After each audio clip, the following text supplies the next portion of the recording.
नमस्ते बंधुओं, online class में आपका फिर से स्वागत है। हमें पढ़ रहे थे भारत की जनसंख्या, वितरण, घनत्व एवं वृद्धि। हमने बात की थी जनगणना के बारे में, जनगणना के बारे में बात की और इसके बाद में हमने बात की थी जनसंख्या के बारे में। जनसंख्या के बारे में भी हमने बात कर ली और भाई जनसंख्या किसे कहते हैं हमने ये बात की। किसी निश्चित क्षेत्र में या किसी निश्चित देश अथवा क्षेत्र में निवास करने वाले लोगों की संख्या को, भाई निश्चित समय में निवास करने वाले लोगों की संख्या को जनसंख्या कहा था हमने। और हमने बात की थी भारत की जनसंख्या, और भारत की जो जनसंख्या मैंने जो बताई थी आपको 121 करोड़ है, और पूरी भी याद करने के लिए मैंने बताई थी। और जो विश्व का जो है 17.5% थी। और इसके बाद में हमने बात की थी कि जो जनसंख्या की दृष्टि से भारत जो है यह दूसरे स्थान पर है।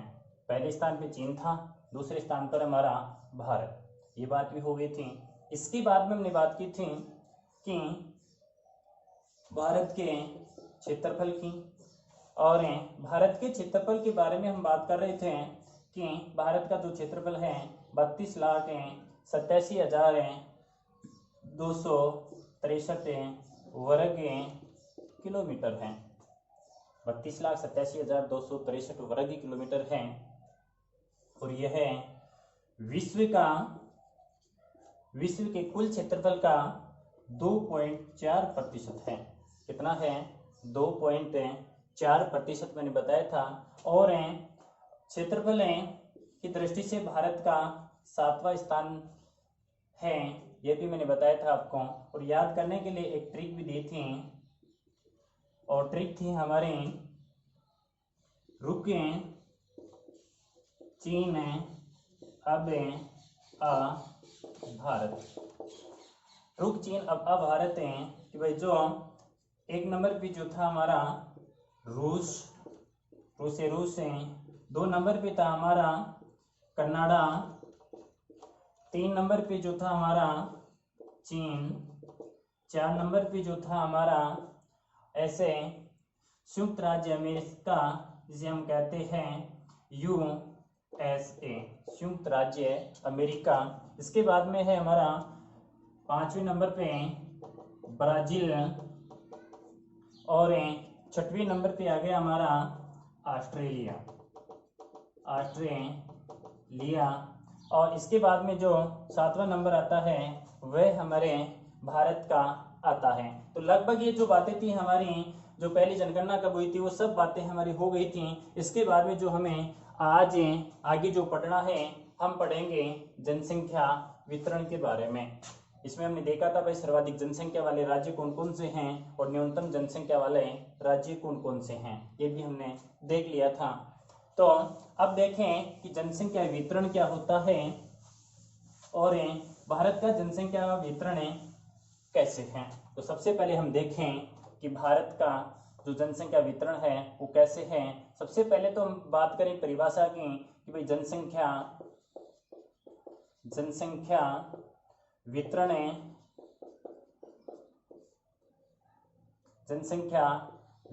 किसे कहते हैं। भाई जनसंख्या वितरण क्या होता है, या जनसंख्या वितरण से क्या तात्पर्य है। तो देखो, किसी धरातल या क्षेत्र पर जो जनसंख्या का फैलाव होता है, जो जनसंख्या का फैलाव होता है, इसे ही हम क्या कहते हैं, जनसंख्या वितरण कहते हैं। जनसंख्या का जो वितरण है वह किसी धरातल या क्षेत्र पर जनसंख्या का जो फैलाव है, जनसंख्या का जो फैलाव होता है उसे ही हम क्या कहते हैं, जनसंख्या वितरण कहते हैं। अब बात करें कि कि भाई भारत के संदर्भ में कि भारत का जो जनसंख्या वितरण है वह कैसा है, असमान, ऐसा है, असमान भारत का वितरण है। तो देखो यहां से क्वेश्चन होता है हमारा कि भाई ये जो भारत का जनसंख्या वितरण है वो असमान है, क्यों, क्या कारण है, ऐसा क्वेश्चन पूछा जा सकता है हमें। भाई भारत के, या तो इस तरह से पूछ ले कि भारत की जनसंख्या या जनसंख्या वितरण जो है वह असमान है, कथन को स्पष्ट कीजिए। तो देखो असमान क्यों है, भाई मानव जो है हमारा, मानव को अपनी जीविका चलाने के लिए, अपनी जीविका चलाने के लिए रोजगार की आवश्यकता होती है। किसकी आवश्यकता होती है, रोजगार की आवश्यकता होती है, रोजगार की आवश्यकता होती है। भाई रोजगार, जीवन जीने के लिए रोजगार बहुत आवश्यक है। जहां रोजगार उसको मिलेगा, मूलभूत आवश्यकताएं उसको मिलेंगी, वहां ज्यादा बसना चाहेगा। जैसे मूलभूत आवश्यकताओं की अगर बात करें कि मूलभूत आवश्यकताएं, तो मूलभूत आवश्यकताओं में रोटी, कपड़ा, मकान, शिक्षा व स्वास्थ्य को भी इसमें शामिल किया गया है।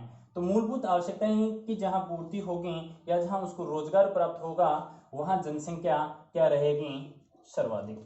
भाई जहां ज्यादा लोग बसना चाहेंगे तो वहां जनसंख्या का बसाव कैसा रहेगा, कम रहेगा। तो इन्हें असमानता को भौगोलिक कारक इसको प्रभावित करते हैं। तो भारत के संदर्भ में एक बार देखें हमें कि जो भारत के संदर्भ में जो असमानता है वो किस आधार पर है। तो सबसे पहले हमने कल बात की थी कि सर्वाधिक जनसंख्या वाले जो राज्य हैं, जैसे हमारा उत्तर प्रदेश है, 2 नंबर पे हमने बात की थी महाराष्ट्र, 3 नंबर पे बात की थी हमने बिहार, और 4 नंबर पे बात की थी हमने पश्चिमी बंगाल, और 5 नंबर पे हमने बात की थी, 5वें नंबर पे जो था हमारा आंध्र प्रदेश। तो हमने ये बात की थी कि भाई ये जो सर्वाधिक जनसंख्या वाले 5 राज्य हैं, इन 5 राज्यों में देश का 30% भूभाग है। देश का कितना प्रतिशत भूभाग है, भूभाग है 30% भूभाग है। इस 30% भूभाग के ऊपर 50% जनसंख्या निवास करती है। देखो केवल इन 5 राज्यों में, देश में केवल इन 5 राज्यों के अंदर सर्वाधिक जनसंख्या निवास करती है। लगभग 50% जनसंख्या इन क्षेत्रों में निवास करती है, केवल 30% भूभाग पे। दूसरी तरफ अगर देखें या इसके विपरीत जो देखें कि जो हमारे उत्तरी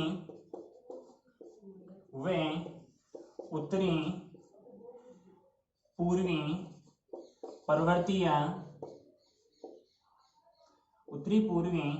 पर्वतीय प्रदेश जो हैं, उत्तरी एवं उत्तरी पूर्वी पर्वतीय 10 जो राज्य हैं, 10 जो राज्य हैं, इन 10 राज्यों में 16% भूभाग पर केवल 4% जनसंख्या निवास करती है। तो देखो एक तरफ तो हमने देखा कि केवल 5 राज्यों के अंदर 50% जनसंख्या केवल 30% भूभाग पे निवास करती है। दूसरी तरफ हमने देखा कि उत्तरी एवं उत्तरी पर्वतीय जो प्रदेश हैं, वहां 10 राज्यों, जो 10 राज्य हैं हमारे, उन 10 राज्यों के देश की 16% भूभाग पर केवल 4% जनसंख्या निवास करती है। तो इस आधार पर हम ये कह सकते हैं कि जो जनसंख्या का फैलाव है ये कैसा है, असमान। भाई जो जनसंख्या का फैलाव है यह भारत में कैसा है, असमान है। दोबारा से देखिए एक बार इसको कि भाई हमने सबसे पहले बात की किसके, जनसंख्या वितरण की। भाई जनसंख्या वितरण क्या होता है, तो हम साधारण अर्थ में जानते हैं वह जो जनसंख्या का फैलाव है उसे ही हम क्या कहते हैं, जनसंख्या वितरण। या देखें भाई धरातल या किसी क्षेत्र पर जनसंख्या के फैलाव को हम क्या कहते हैं, जनसंख्या वितरण कहते हैं। इसके बाद में हमने बात की भाई जनसंख्या का जो वितरण है वह कैसा है, असमान वितरण है। और असमान क्यों है? क्योंकि मानव एक ऐसा प्राणी है जिसको जीविका चलाने के लिए रोजगार की आवश्यकता होती है, रोजगार की आवश्यकता होती है। और रोजगार के लिए ऐसे क्षेत्रों में ज्यादा बसना पसंद करेगा जहां उसको रोजगार या मूलभूत आवश्यकताएं उसको मिले। इसके बाद में हमने बात की भारत के संदर्भ में कि जो उत्तर प्रदेश है हमारा, महाराष्ट्र है, बिहार है, पश्चिम बंगाल है, आंध्र प्रदेश है, इन 5 राज्यों के अंदर इन 5 राज्यों के अंदर जो देश के 30% भूभाग है, इस 30% भूभाग के ऊपर 50% जनसंख्या निवास करती है। इसके विपरीत हमने देखा कि उत्तरी पूर्वी पर्वतीय प्रदेश जो 10 राज्य हैं हमारे, इन 10 राज्यों में जो 16% भूभाग है, भाई देश का 16% भूभाग है, इस 16% भूभाग के ऊपर केवल 4% जनसंख्या निवास करती है। इसके संदर्भ में अगर आगे हम बात करें तो देखो, इसको हम इस तरह से भी देख सकते हैं कि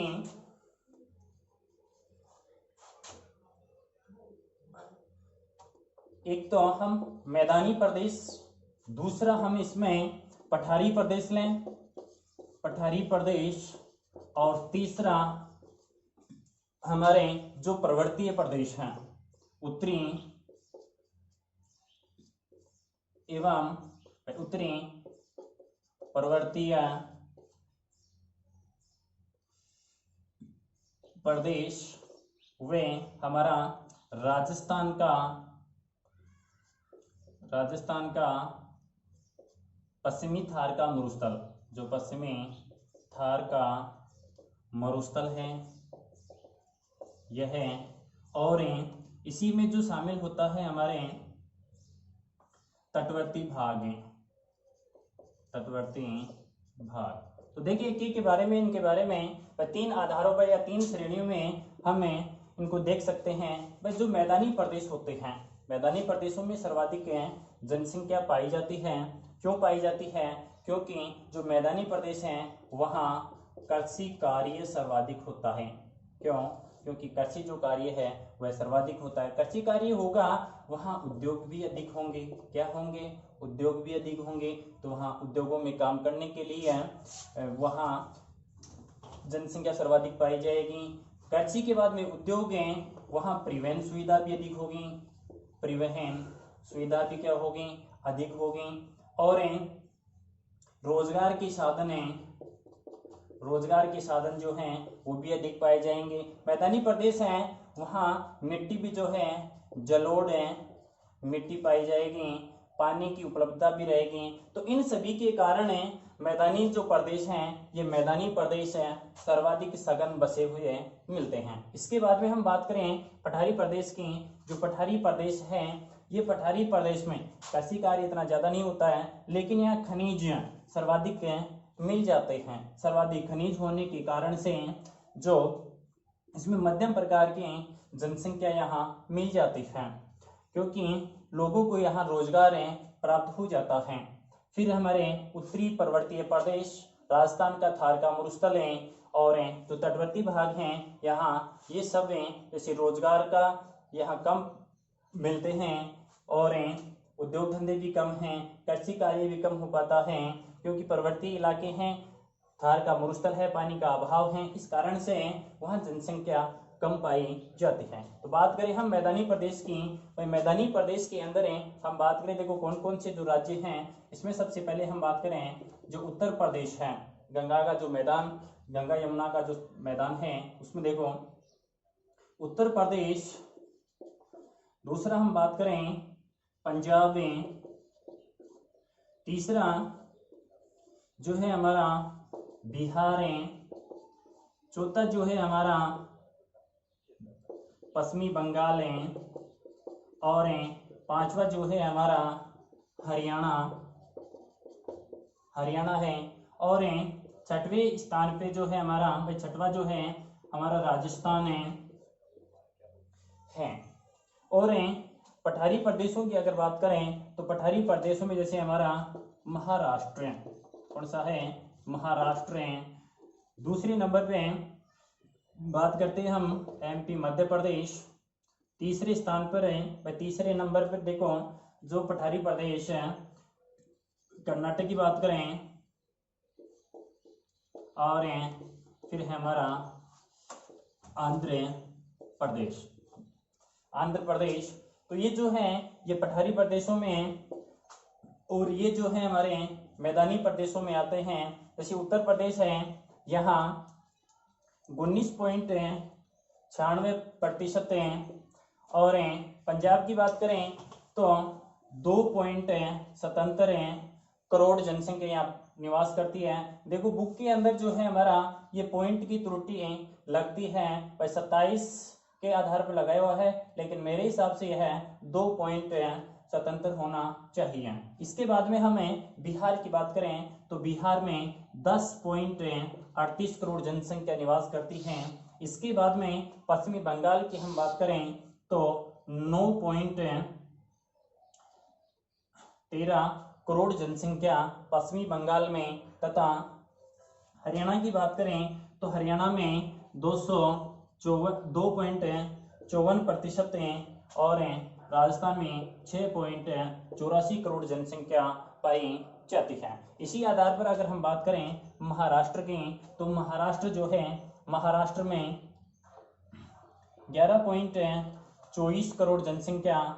मध्य प्रदेश की बात करें तो मध्य प्रदेश के अंदर 7.26 करोड़ जनसंख्या, और बात करें हम कर्नाटक के 6.11 करोड़, और बात करें हम आंध्र प्रदेश की तो आंध्र प्रदेश के अंदर 8.47 करोड़ जनसंख्या निवास करती है। तो देखो अगर आपको ये जो है अगर ये याद भी नहीं होती है तो कोई बात नहीं, लेकिन हमें ये राज्य हमें जरूर याद होने आवश्यक हैं। तो जैसे उत्तर प्रदेश है, उत्तर प्रदेश, उसके बाद में पंजाब, फिर है हमारा बिहार, और फिर है हमारा पश्चिमी बंगाल, और आगे है हमारा हरियाणा, फिर है राजस्थान, महाराष्ट्र, मध्य प्रदेश। जो ये हैं ये तो जो इधर वाले तो जो है मैदानी प्रदेश में, जो उत्तर प्रदेश, पंजाब, बिहार पश्चिमी बंगाल, हरियाणा, राजस्थान, ये तो किसमें आते हैं मैदानी प्रदेशों में। और पठारी प्रदेशों के अंदर जो हैं, इन पठारी प्रदेशों में महाराष्ट्र, मध्य प्रदेश, कर्नाटक और आंध्र प्रदेश आते हैं। इनमें जो जनसंख्या पाई जाती है पठारी प्रदेशों में, यह शहरी क्षेत्रों में सर्वाधिक पाई जाती है। तीसरा जो हम बात करें उत्तरी पर्वतीय प्रदेश, उत्तरी पर्वतीय प्रदेश हैं जो हमारे पर्वतीय इलाके हैं। इन पर्वतीय इलाकों में ना तो कृषि कार्य इतना ज्यादा संभव हो पाता है, ना उद्योग धंधे सर्वाधिक होते हैं, ना परिवहन सुविधा वहाँ सही ढंग से हो पाती है, और इसी कारण रोजगार भी वहाँ कम प्राप्त या कम मिलते हैं। इस कारण से इन पर्वतीय जो इलाके हैं, इन पर्वतीय इलाकों के अंदर जनसंख्या कम निवास करती है। इसके बाद में हम देखें थार के मरुस्थल जो राजस्थान का पश्चिमी थार का मरुस्थल है। इस पश्चिमी थार के मरुस्थल में पानी के अभाव के कारण जनसंख्या क्या होती है, कम निवास करती है। तटवर्ती जो भाग हैं, तटवर्ती भाग के अंदर आर्द्र जलवायु होने के कारण से जो यहाँ जो बीमारियां हैं वो अधिक होने के कारण से यहाँ भी जनसंख्या कम निवास करती है। तो जो आज हमने पढ़ा यह है जनसंख्या वितरण के बारे में पढ़ा। जनसंख्या वितरण क्या होता है? जनसंख्या वितरण जो देखा हमने किसी धरातल या क्षेत्र पर जनसंख्या का फैलाव होता है। इसके बाद में हमने देखा कि मैदानी प्रदेश सघन बसे हुए होते हैं। क्यों बसे हुए होते हैं? क्योंकि यहाँ कृषि कार्य सर्वाधिक होता है, पानी की उपलब्धता यहाँ रहती है, और रोजगार सर्वाधिक मिलते हैं लोगों को, और उद्योग धंधे भी यहाँ सर्वाधिक होते हैं। और इसके बाद में हमने बात की पठारी प्रदेश है। पठारी जो प्रदेश हैं यह मध्यम प्रकार की जनसंख्या रखने वाले होते हैं, क्योंकि यहाँ सर्वाधिक खनिज मिलते हैं। जैसे महाराष्ट्र में, मध्य प्रदेश में, कर्नाटक आंध्र प्रदेश में यहाँ जो कृषि कार्य होती है वो कम होती है, लेकिन यहाँ खनिज होने के कारण से यहाँ भी जो जनसंख्या है वह निवास करती है।